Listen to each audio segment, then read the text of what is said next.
Venezuelan government has agreed with the European Union to strengthen mechanism for bilateral dialogue to avoid an impasse in diplomatic relations. The majority of Russian voters have approved the constitutional amendments, according to the country's Central Election Commission. The director of the World Health Organization for Africa has appealed to the solidarity of the international community to facilitate the distribution of medicines to treat COVID-19. From the headquarters of Telesur English in Havana, Cuba, this is From the South, and I'm Katrina Goss. And we begin in Venezuela, where President Nicolas Maduro welcomed the agreement reached between his government and the European Union to strengthen mechanisms for bilateral dialogue. And to proceed to a new stage of dialogue between Josep Borrell and Jorge Arreaza. And that is what has been done. I think it is the best, the most intelligent, the appropriate thing to do, and also what corresponds to what we are looking for, that the world hears the truth of Venezuela, that the European Union enters into another understanding, that there be a profound historic rectification of the role that the European Union has played in its relationship with Venezuela. That's why I salute you. The joint communique signed by Mr. Josep Borrell and Mr. Jorge Arreaza on behalf of the High Representative of the European Union and the Foreign Minister of the Bolivarian Republic of Venezuela. And I ask for the full support of Venezuelan public opinion. The Central Bank of Venezuela will appeal the ruling of the UK High Court that denies the Venezuelan government access to its gold reserves kept in the Bank of England. The Venezuelan bank described the court ruling as ridiculous and unprecedented. It also stressed that the intention is to deprive the Venezuelan people of the necessary resources to face the COVID-19 pandemic. The verdict, handed down by a commercial court judge, notes that the British government has unequivocally recognised opposition lawmaker Juan Guaidó as the president of Venezuela. For their part, the lawyers representing the Central Bank of Venezuela announced they will appeal the ruling as they consider that the judge entirely ignored the reality of the situation on the ground.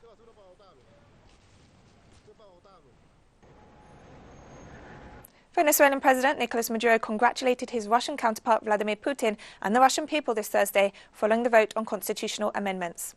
The Bolivarian government issued a statement on Wednesday welcoming the results confirmed by Russia's Central Election Commission. President Maduro highlighted the exemplary demonstration of civism, political conscience and deep commitment of the Russian people to democracy as shown during the popular consultation. Venezuela also recalled its commitment to strengthening its bilateral relations with Moscow to further benefit both nations. The Mexican Attorney General's office announced new information about the 33 missing student teachers of Ayotzinapa. Attorney General Alejandro Gertz Manero said that a new reconstruction of the crime that occurred in September 2014 had revealed new information about what happened to the 43 students of the Raúl Isidro Burgos Rural Teachers College in Ayotzinapa. According to the revelations, the authorities now know where they were hidden, who tortured them, and what became of them. The Attorney General confirmed that former official Emilio Lozoya had provided the new information. Mexico's Attorney General office requested to a criminal district federal judge 46 arrest warrants against public servants for various regions within the state of Guerrero, all of whom are accused of forced disappearance and organized crime. Presidential candidates have wound up their campaigns in the Dominican Republic ahead of Sunday's general election. Political parties have until midnight this Thursday to conclude their campaigning activities in preparation for the vote to be held on July 5th, when the president and deputies of the country's Congress will be elected. After the lifting of the curfew announced by the national government in response to the coronavirus pandemic, the presidential candidates took to the streets to secure the necessary votes. To date, the Caribbean country has registered more than 34,000 coronavirus cases and over 700 deaths.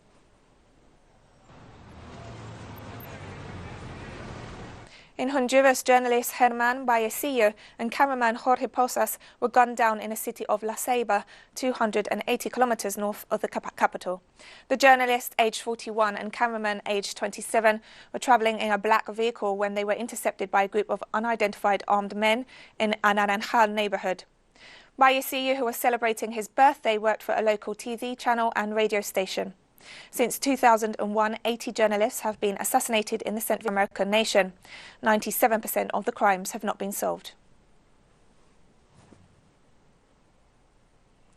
Uruguay has assumed the rotating presidency of the Southern Common Market, Mercosur. During a virtual summit of the bloc made up of Argentina, Brazil, Paraguay and Uruguay this Thursday, Paraguayan President Mario Abdo Benitez transferred the responsibility to Uruguayan President Luis Lacalle. Since Monday, meetings coordinated by the Paraguayan Foreign Ministry have dealt with the economic and social impact of the COVID-19 pandemic in the region, where the disease has spread widely. At the two following sessions, the ministers of economy and presidents of central banks met, and the preparatory meeting of the Common Market Group was held with the presence of the Associated States. And we're taking a very short break now, so don't go away.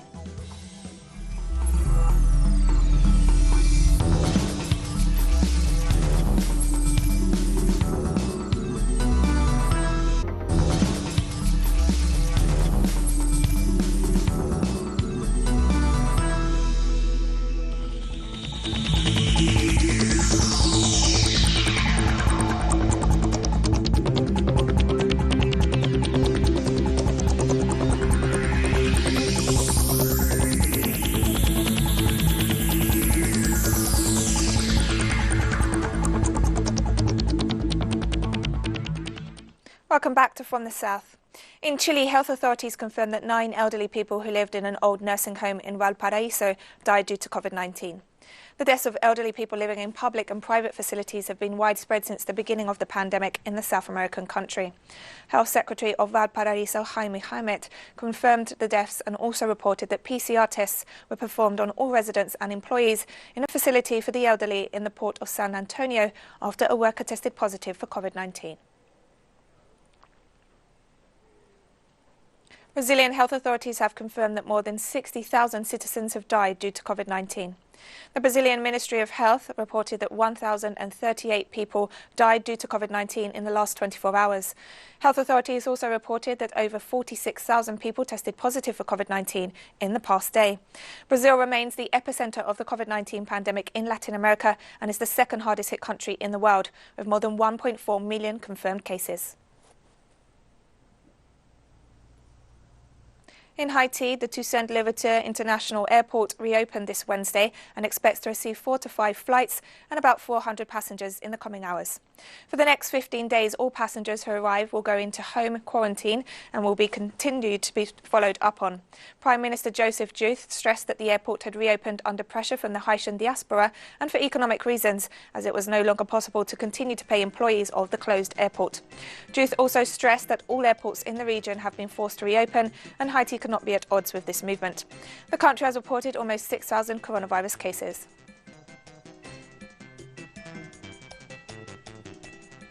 Guyanese citizens stranded in the United States since the closure of borders on March 17th have begun returning home on repatriation flights. My father has a health condition, so I was definitely very concerned about going outside. I feel as if you're around people who have health conditions or they're at risk for COVID, you need to be extra careful, even if you may not seem so. People can be asymptomatic. Hurting the rest of Guyanese that want to come home. So obviously you should put your correct information to just help out your fellow Guyanese, you know. The Caribbean Court of Justice will rule on July 8th whether or not it has jurisdiction to hear an appeal filed by members of Guyana's main opposition party, the People's Progressive Party Civic, regarding the disputed March 2nd regional and general elections in that country. Guyana's opposition leader, Bharat Jagdeo, filed the appeal before the Caribbean Court to determine several issues, including an interpretation of the phrase "more votes cast" in the Guyanese constitution. The Guyanese Court of Appeal, in its ruling late last month, ordered that the words are to be interpreted as meaning more valid votes cast. The appeal against the ruling claims that the decision was wrong for many reasons, including that the Court of Appeal did not have the jurisdiction to hear and determine the notice of motion. In Russia, 77.92% of voters supported the constitutional amendments promoted by the national government. According to the country's Central Election Commission, the transparency of the entire process was confirmed, reporting that turnout reached 65%. Among the amendments to the constitution were the population's right to a state pension, as well as a change to presidential terms now limited to a maximum of 2 consecutive terms. Явка на общероссийском голосовании составила 67,97%. turnout at the nationwide vote is 76.97%. Results are the following. Yes vote 77.92%, no 21.27%.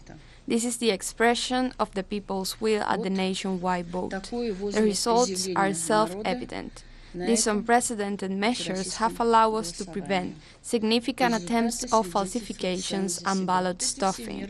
They have limited to the minimum the amount of irregularities regarding the scale of the country.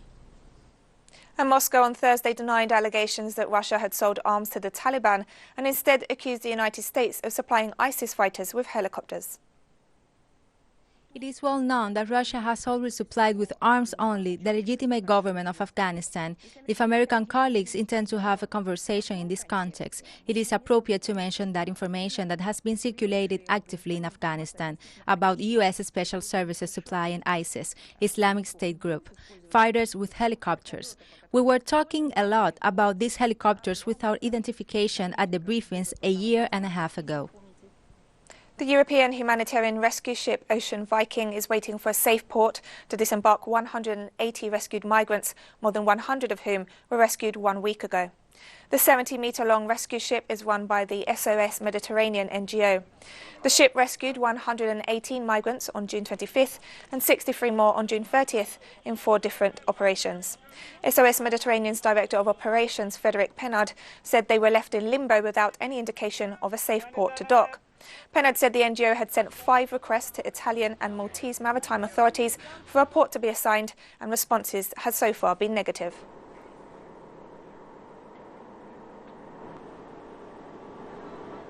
This Thursday, Chinese Foreign Ministry spokesperson Xiao Lijian said China would take countermeasures against the United Kingdom if it presses ahead with plans to extend citizenship rights to Hong Kong. We see that expectations are high. We are telling everyone that we will probably not be able to solve every problem in Europe in the next 6 months. But we want to solve the most important problems, which are the basis for Europe to move quickly out of the economic through we have fallen into because of the coronavirus pandemic. And that this is done in solidarity, that we leave no one behind, because we in Europe are dependent that we are all doing well. And the Chinese Foreign Ministry spokesperson also urged the United States to stop interfering in the internal affairs of Hong Kong. Before Hong Kong returned to China, the United Kingdom clearly promised they would not grant United Kingdom residents' right to British national overseas travel document holders. In total disregard of China's solemn position, the United Kingdom obstinately changed their position and offered a route for residency and citizenship for these people. This seriously violates its own promise, seriously violates international law and the basic principles governing international relations. China strongly condemns this and reserves the right to take further responses. All consequences will be borne by the United Kingdom. Several months after the World Health Organization declared COVID-19 a pandemic, the UN Security Council adopted a resolution on the issue, although divisions remain. The resolution, unanimously approved, reflects the call of the United Nations Secretary-General Antonio Guterres on March 23rd for a global ceasefire to concentrate all efforts on the fight against COVID-19, which has already killed more than 500,000 people. The Council also called on all parties engaged in armed conflicts to immediately commit to a humanitarian ceasefire of at least 90 days to allow for the safe, continuous and unimpeded delivery of vital aid. But the text clarified that a ceasefire would not apply to ongoing military operations against extremist groups and other terrorist organizations as designated by the Council. And we have more stories coming up after this final short break, so stay with us.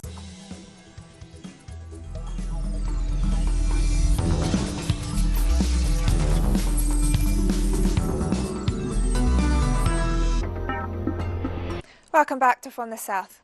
The Director of the World Health Organization for Africa appealed to the solidarity of the international community to facilitate the distribution of medicines to treat COVID-19.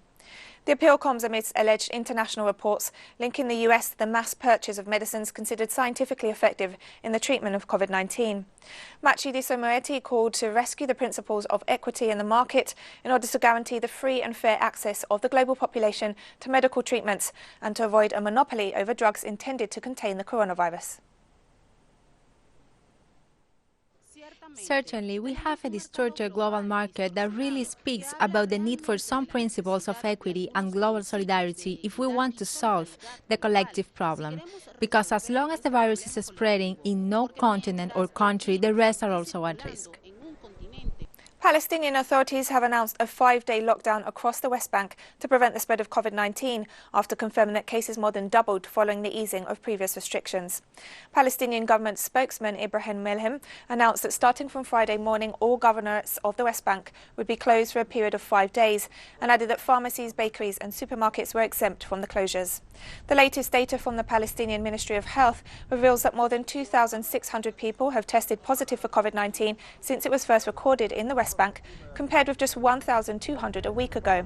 Most infections were traceable to Palestinians working in Israel or Arab-Israeli visitors to the West Bank, according to the Palestinian Health Minister. In Myanmar, the bodies of more than 100 miners have been pulled from the mud after a landslide in the north of the country. The accident was one of the worst ever to hit the jade mining industry in the country. Caused by the monsoon rains, the landslides occurred at 8 a.m. local time. Hundreds of jade miners are feared to have been buried as the landslide occurred during their working hours, but the exact number of casualties is yet to be known and rescue operations are ongoing. Deadly landslides are frequent in Kachin State, known as the Land of Jade, especially in the mining region. The Saudi-led military coalition confirmed on Thursday it's launched a major operation against Yemen's Houthi movement and warned it would target its leadership following missile and drone attacks. Residents of the Houthi-held capital Sana'a reported that they heard loud explosions after at least a dozen airstrikes on the international airport, which is close to an Air Force base. The Houthi movement has announced that Saudi Arabia launched 57 airstrikes on Sana'a and their northern stronghold of Sadr, where a woman and a girl were killed and a number of children were wounded. The Saudi-led coalition strike effectively ends a unilateral ceasefire it declared in April, announced as part of efforts to combat the coronavirus pandemic. Yemen has been locked in conflict since the Houthi movement took control of Sana'a in 2014, and the Saudi-led coalition intervened in the country, causing the deaths of tens of thousands of people and displacing millions more. Chad has closed universities and schools, places of worship and some businesses to halt the spread of the coronavirus. Although no total lockdown of the capital has been ordered, the measures have been enough to destabilise the fragile economy of the country, which has remained among the poorest in the region. The day after the first case of coronavirus was announced on March 19th, the government ordered a series of relatively strict measures for the entire nation. To date, authorities have detected just under 900 cases and reported 74 deaths. Now it's up to us to be aware of the barrier measures. We put those hand-washing devices. Customer comes in and washes his hands and he has his little meal in the corner. He is alone or a couple. They eat and leave. Then we can say you made something. But as it is now, it's already been a week and there are days that no one buys anything and just leaves. Locust swarms have devastated parts of northern Kenya. According to local reports, locusts have now hatched in Turkana, Kenya's poorest region, where 20 million people struggle for food. Swarms of locusts have swept through Kenya and Ethiopia since January, devastating fields, pastures and livelihoods. Despite government efforts, the insects have continued to breed in their billions, threatening African economies, which are also being battered by the COVID-19 pandemic. The numbers of locusts exploded in East Africa and the Red Sea region in late 2019, aggravated by atypical weather patterns caused by climate change. So the issue without doing control of locusts now is basically they will form big swarms and have the risk of going into the bread baskets of Kenya in the south, and that will affect food production for the populations and the future of Kenya. These infestations are pretty serious. Kenya 2020 has suffered already quite a lot with floods, of course COVID-19, and now the desert locust infestations that we seem to be finding everywhere. And we've come to the end of this news brief, but you can find these and many other stories on our website at teleshowenglish.net. You can also join us on social media, Facebook, Twitter and Instagram. For Teleshow English, I'm Katrina Goss and thank you for watching.